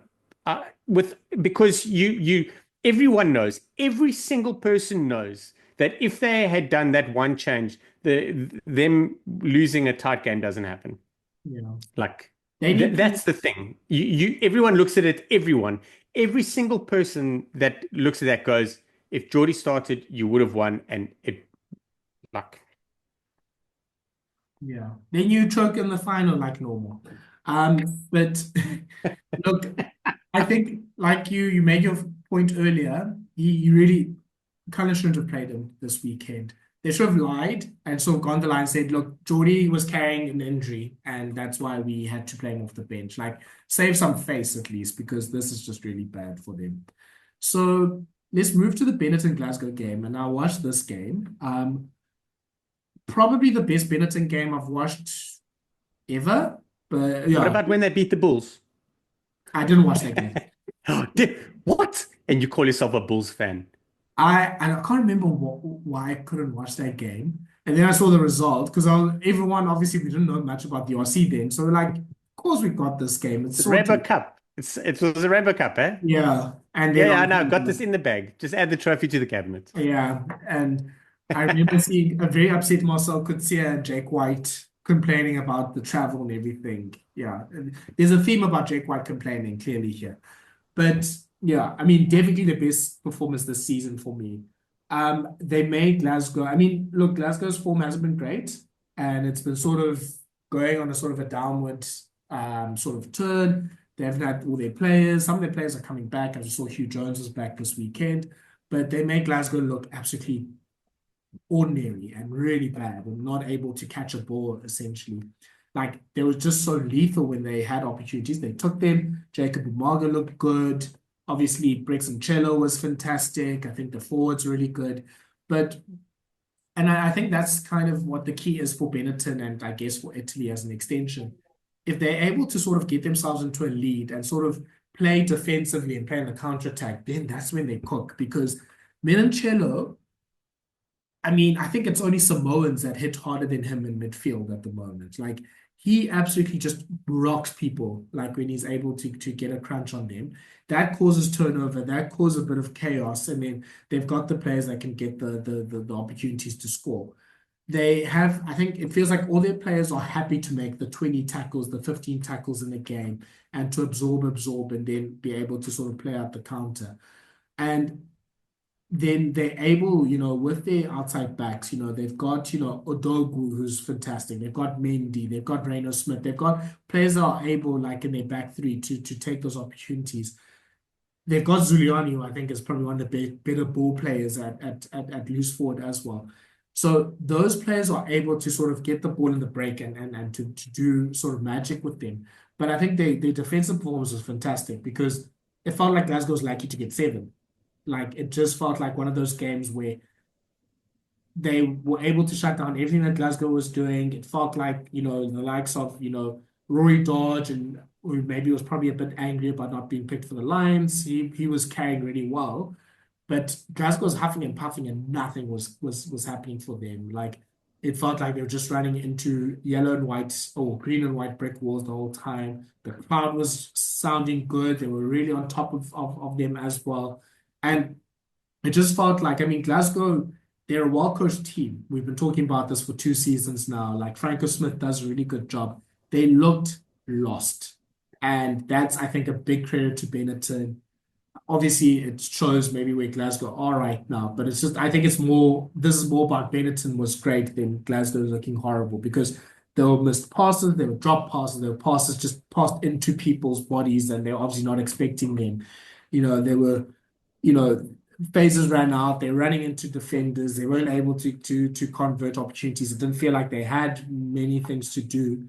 And then when Benton was able to get that big hit or that turnover to counterattack, they were able to run it sort of up against Glasgow and to get the score. So yeah, I think Benetton, if they can play that level every week, that's a team that could be a big danger in the URC playoffs. And obviously, their playoffs start now with this game against Munster because that's almost like a knockout game. And, I mean, yeah, they're the away team. Yeah. So they will, I mean, that's a mountain to sort of climb over, even if Munster aren't playing, their best rugby. But they play like this. I think they should feel confident about beating Munster away from home. They could feel confident about beating most teams away from home if they play like that again. What the world doesn't realize is we need Benetton to go deep. Seeing these players, because the thing is when they play well, you look at them and you're like, you know what I mean? They can beat anyone when they Yeah. play well. They do have that moment when they fall off the seesaw, like when it's hinging a little bit and then they drop off, then kind of they're kind of like, oh, it's going to happen again.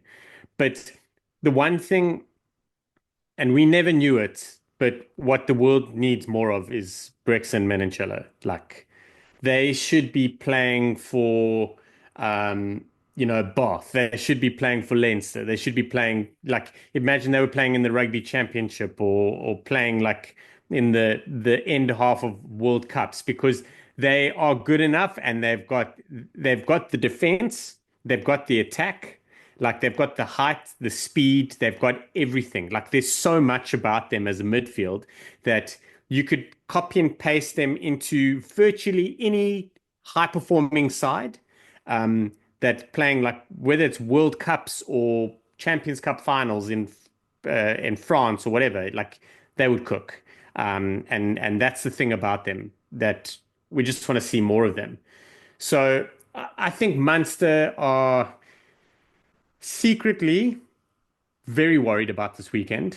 They should be. I feel that they really will be targeting almost like 40, 50 minutes of the game to break them. Like if you can break Benetton, you can win the game. So don't keep them in the game like Saints did to Leinster. The longer they stayed in the game, the more chance they've got of beating you. We see that against Argentina. We see that against so many sides that you're just like, yeah, you don't want them to stay in the game. And when they come off a win like this, and they're playing against a Munster side that are nervous, like they should be winning it, but they're not playing at Thomond Parker. They're playing somewhere else. They're at home, but they're not at home. The emotion of last week, the emotion of farewelling these legends at the end of the season, like this could be the end of their season. There's a lot happening. And I think Benetton are going to tap into that. It's all going to be about that because Italian, they're very emotional themselves. So they can lean in and really absorb that and use that. And if Benetton are in this game with 30 minutes played and they're staying in touch or ahead at half time, I tell you now, Munster are going to start doubting early. And it's going to take a moment from someone, whether it's from Benetton or from Munster. It'll take a moment in the first 10, 15 minutes of the second half. And then you'll be like, that was the moment that changed the way this game was. Yeah. The one thing that Munster do have is they have the ability to score 10 points in the last 7 minutes to win the game. Benetton, I don't know. I think like that'll be too much for them. You know what I mean? Like they might be snatchy, where Munster might still be in it. So yeah, I think Munster are really going to be focusing on like just putting them to bed as close in the first half as possible, and just playing real basics, like just settle down on the basics, like don't get sucked in. Yeah, I would make the game as boring and as slow as possible. Yes, yes. Like, I think this is a game for the Jean Clanes and the Tommy Arends and the Gavin Coombs. Just carry it tight, have Nankival just sort of a very hard line back and sort of into the forwards. Like, yes, Benetton like to defend, but just almost make it boring and sort of frustrate them into mistakes. And then once that line break comes, then you strike because Yeah. they've got the players. Yeah, because both Benetton and Italy are not the most disciplined teams. Get the opportunities, take the opportunities with your points. Luckily, I think for them, they've got the halfback battle because Casey and Crowley look really good right now. They're playing quite well. Umaga was great this weekend, and Alessandro Garbisi was nice, but I would probably put my stocks on Crowley and Casey. So yeah, I think Casey's in great form, eh? yeah, I would say between the three C's, Coombs, Casey, and Crowley, those three need to play really well. If they play really well, then it's fine. But if it's Menoncello sort of halving Nankival and Farrell the whole night, yeah, it's gonna be now for Benton. But yeah, this is an awesome game, and it's the first or one of the first games of the weekend. So yeah, it's really exciting to look forward to. I'm like, yeah, this is, I mean, both of these teams are good enough that they should be in the top six of the URC. So obviously, either one of them not being in the knockouts is a disappointment. So Yes. this is as good as you can get for a knockout game this weekend. So I'm very much looking forward to that game. Yeah. Yeah, very Friday, quickly. hey? Friday, Friday baby. night, yeah. Friday's going to be a cracker. What a great start to the weekend. Yeah, I mean, yeah, so speaking of, so Edinburgh beats Connacht 31-21. The main thing here is, they got the bonus point. Yeah, it seems like Edinburgh's kind of putting things together. And it sounds like Duan van der Merwe might be back for this weekend. It sounded like from, yeah, I was listening to one of the podcasts, it sounded like he was saying that because he was picked for the Lions, like, I think I could play for this last game in the URC round robin. And Edinburgh, they're in the best position. So Friday night, three games are happening. Stormers Cardiff, Edinburgh Ulster, and Munster Benetton. And that basically will sort out 5th until 8th. And all three of the games it's kind of staggered because Stormers are playing at 7, then it's Edinburgh at 8:30, then Munster at 9. That's kind of all happening. So yeah, get your multiple screens, try to sort out your watching situation. But the main thing is, I think Edinburgh are in a great place because Ulster, as we've seen, are not the most consistent team.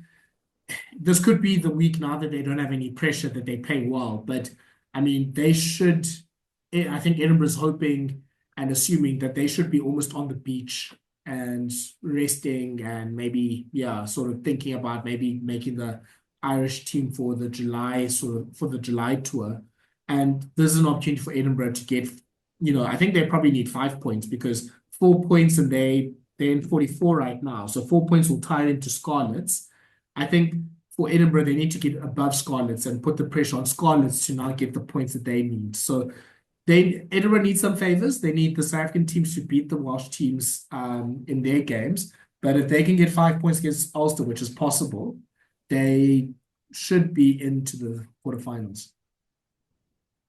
I don't recall last season. I know last season was tight, but I don't recall it being like this. Yeah. There were a couple opportunities for teams to move, but I think there were less teams outside the top 8 that could have qualified. I think it was more about shuffling who goes where. Yeah, I think it was only Lions and Ospreys that were like, and that was the game that decided it. Yeah. Yes. Last game as well, wasn't it? I think. But anyway, but yeah, this Edinburgh Ulster, the thing is because of the games that are being played around them before and after, this game could very easily be overlooked because you can watch the Stormers Cardiff game and then straight after that watch the Munster game and not miss anything. Like the only thing you're missing is a game. Whereas if you watch Edinburgh Ulster, you're missing bits and pieces of other games. So they basically gonna need 2 screens and a lot of quiet. I need 3. Yeah. I mean, Edinburgh are the kind of team that they play well when you're not watching. So as long as that might be a benefit for them. So as long as everyone else is watching the other games, then Edinburgh can do their things and they look pretty good. It's when the eyes are on them and people are like, oh, Edinburgh looks nice, or this could be a good game, or this could be a big win, then they start being embarrassing. So yeah, I mean, I think if they lose to Ulster, I don't even think Everett should go to the press conference. He should just basically pack up, fly back to Durban, they start again because it's worked out for them that this, like, they're almost not in a driving seat because they still need to make up the points and they could still fall out even if they win. But they've got the easiest game out of all the competitors. They aren't playing a team that also needs to be in, or they're not away in South Africa. They're playing at home and they're playing a team that doesn't have a hope now. So yeah, it would be so typical if Edinburgh messes this up. So I'm really hoping for Everett's sake that they win this game. Yeah. And at the same time, Sale Bristol are playing, which is huge in the Premiership. Newcastle Gloucester too, but that Sale game's huge. Yeah, I'm probably gonna have this game on a screen muted, just eyeing it out. Yeah. But things are gonna happen, and then you're gonna just be channel hopping. Yeah. You're just gonna be like the whole time, basically. And then on next Monday's podcast, you're gonna be like, so what did you watch? I'll be like, yeah, I don't know, don't remember. It's all the same. It just merged together. 20% of this game, 20% of that game. Yeah. It's gonna be one of those evenings. Exactly. I think let's go quickly to the Premiership. So you watched the Bristol Bath game. So I mean, Bath probably, well, they did rotate their team. They secured it at the top. It's a dogfight though for second to fourth at the moment. As we talked about, Leicester beat Sale, and they're now in second, and they're almost through. Bristol's has put themselves up in third. Saracens are sneaking about. Gloucester looked really good a few weeks ago, and they're now at sixth. Like, the Premiership is just looking absolutely crazy right now. Like, it's gonna go, I think, down to the wire. They've got 2 games left, so they've got a game after the Champions Cup and Challenge Cup finals. But yeah, like there's still a lot of sorting out and movement up and down that will happen here. Yeah. The Bath Bristol game was interesting. It was played at the Principality in Wales. It was Yes. dubbed like the big day out. It was pretty big. I see there's a lot of really depressed Welsh rugby fans because the biggest game of the weekend in Wales was a Premiership game. So, there was that. But Bath, Bath, Johan van Kraan has been playing effectively a young team, not his first choices for the Prem Rugby Cup, almost the whole way through. He'd have a couple of big boys on the bench and he'd rotate out and about, but a lot of the youngsters showed a lot of heart. There's some guys that have come out that have been incredible. And then this game was big, and Bristol giving Bath a lot of banter on socials last week, which was quite entertaining. Bristol named full strength side, Bath haven't. So now there's that whole conversation about the respect and blah, blah, blah. I will tell you the game, this game will haunt those individuals, not the club, some of those individuals for a long time because Bath were in it many, many a time. Bristol absorbed a lot of what Bath had to give in the opening 20 minutes. Bath looked pretty handy. Bristol came back. They took the lead. Twice Bristol had 13 players on the field, but more significantly, it was at the second half where for 8 minutes, Bristol had 13 players. And Bath, the inexperience showed with some individuals where there was a lot of solo efforts, not a lot of structured play to create more of an overlap. You know what I mean? Just to suck people in.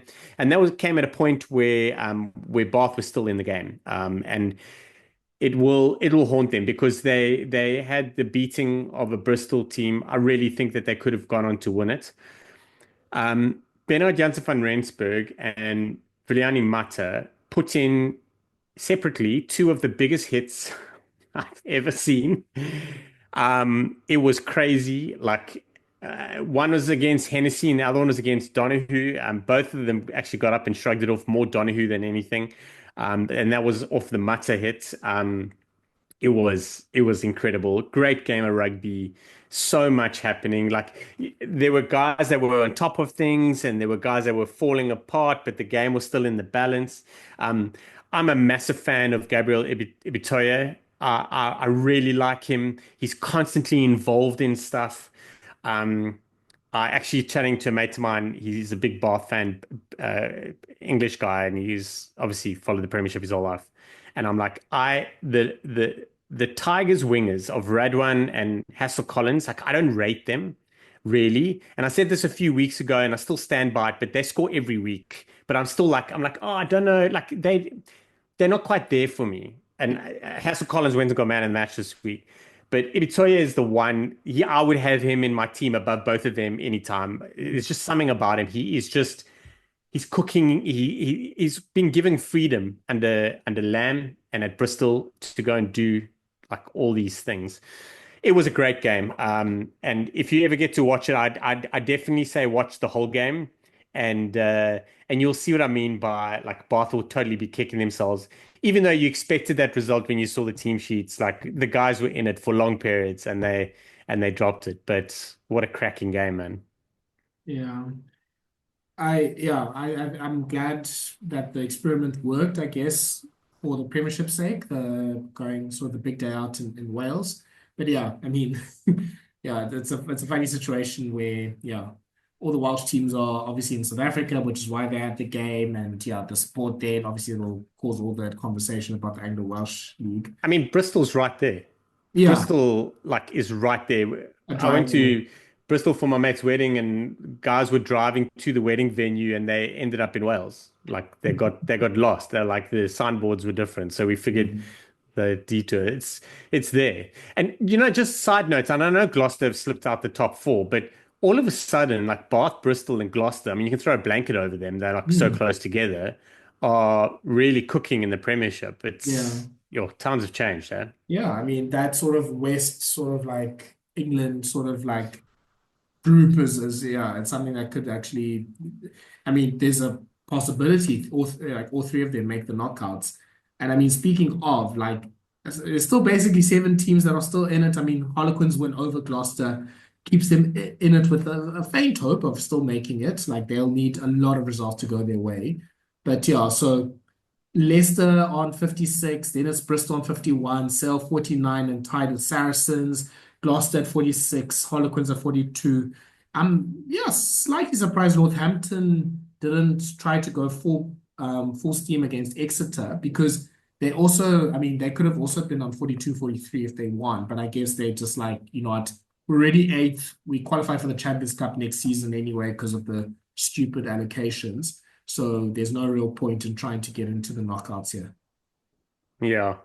Yeah, it's interesting. There's a lot happening. It's it's a lot going down. I think one thing is very interesting about this is Leicester and Bristol and Sale, like how things unfold there. They're looking good at the moment, but obviously Saracens knocking on the door. Um, I'd go as far as saying it's basically Saracens. I think Gloucester can make it at a stretch Hmm. in terms of like a win. I think there's just too much going with the rest of them. But yeah, just want the knockouts to come. I want Bath to go all the way, but lot still to happen. Yeah. And then quickly on the top 14, yeah, I would say we're going to discuss that very quickly. I mean, a few big results. I mean, more at the bottom of the table than the top. But speaking of the top, Toulouse absolutely thrashing Toulon at the Velodrome this weekend, 50 points to 16. Yeah, I mean, obviously put the sword through them and just, yeah, don't play Toulouse after they lose a big game like the Champions Cup semi-final. But Sean, I mean, there's more intrigue about what's happening at the bottom because Stade Francais lost to Perpignan and they are now in the position for currently, as things stand, they'd be having to play a playoff. But I mean, Vaughan is just a point behind them, so they could literally be automatically relegated if things don't go well.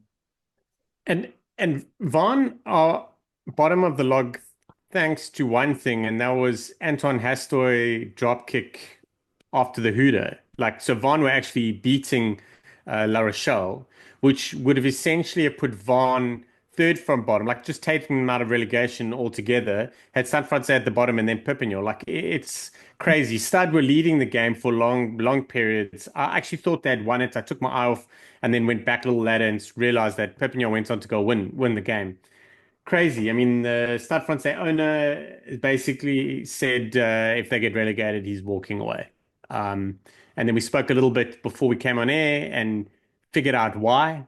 And you tell me that none of the players have relegation clauses in their contract. So I reckon that's just self-preservation on his part. He's like, I literally cannot pour enough money, more money into this place. It's just going to eat it all. I'm out of here. Yeah. So from what I understand, yeah. So this is from the Top 14 Digest. So that's follow Hugh Griffin if you don't already. I mean, Hugh Griffin is fantastic. He does this with Maz McMillan. So Maz, I think people follow, I mean, I'm sure you know Maz on Twitter, Sean. Yeah, yeah. But yeah, she lives in Bordeaux. She loves Bordeaux, and she seems to have has her ear on the ground for like top 14 They gossip. took a big loss this week, eh? Yeah, I mean, yeah, I assume they were also just almost throwing that game away. But so Maz says that like, yeah, there's no contracts for the players. So the likes of Barre and Makalu are could be all on the market if Stade Francais go down, which would be absolutely just a wild time for, you know, who goes where and all that sort of stuff. I mean, that's a lot of talent. And something I know from following football is Paris FC, which is a football club in Paris. They've just been promoted to Ligue 1, which is the Premiership there for France. They use the exact same stadium as Stade Francais. So it's going to get quite complicated because that stadium is right next to the Parc de France, which is where PSG play. And it seems like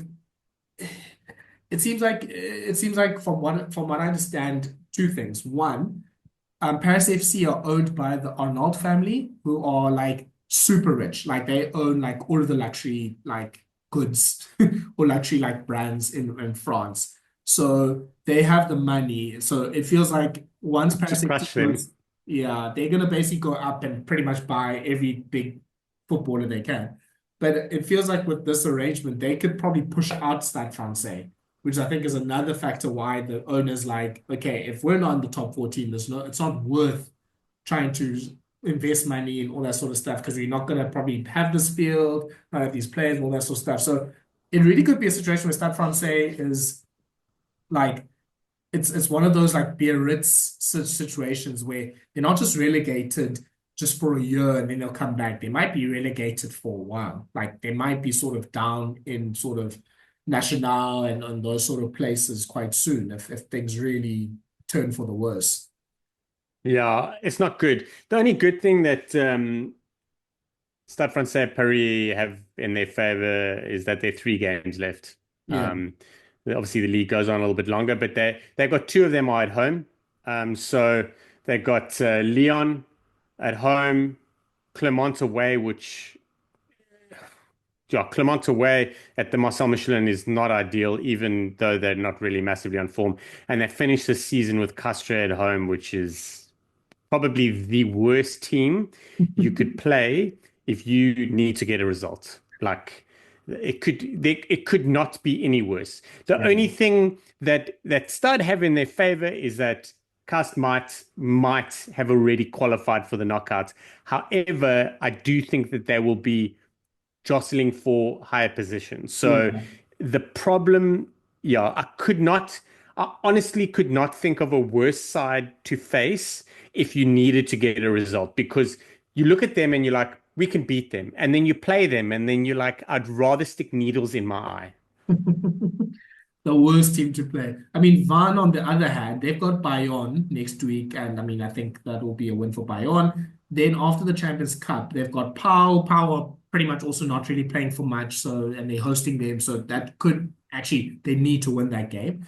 And then the final game is away at Bordeaux, and I assume if I mean that's after Champions Cup, maybe Bordeaux are pretty much still drunk. That could actually be a nice game to cash in some points as well for Van. So they can maybe get a sneaky bonus point at Bayonne, get a win against Pau and get themselves a few points against Bordeaux. Like that might be enough. Like They it, gotta hope that Bordeaux have sealed up second place. yeah, So that's the problem is that Toulon are 2 points behind them currently. Like yes. so it's a bit of a hassle. Yeah. Watch the relegation battle. I mean, Perpignan are still not really, I mean, they are well within it. Racing are at least technically still like it could happen, but I think they are kind of safe at the moment. But yeah, I mean, Perpignan's a big historical team. Racing's a big historical, I mean, Stad's a big historical team. Van are the little engine that we want to come out of this. So hopefully they're able to get through.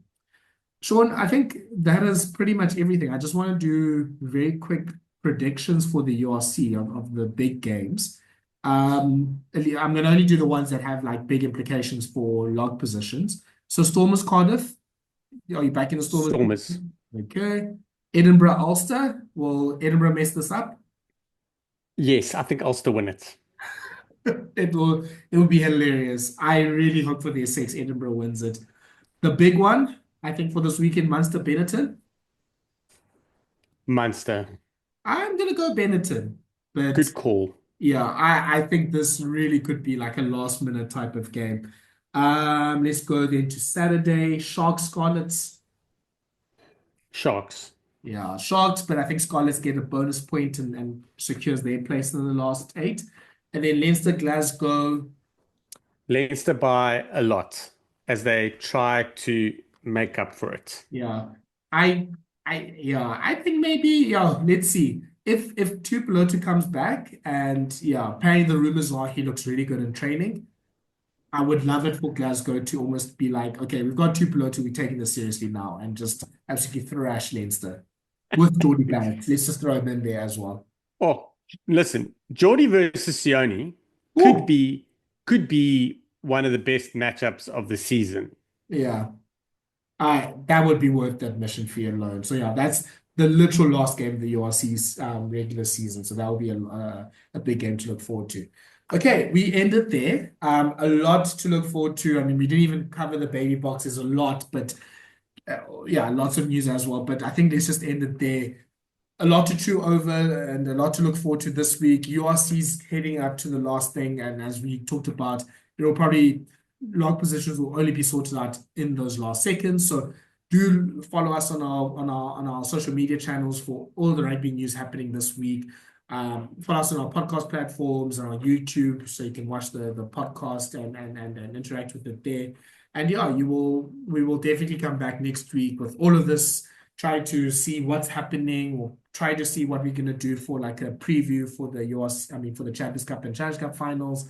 Yeah, there'll be a lot to pass through next week. Thanks, Shaun, for joining. Thank you for listening, and we'll join next week. Bye-bye. Ciao, ciao.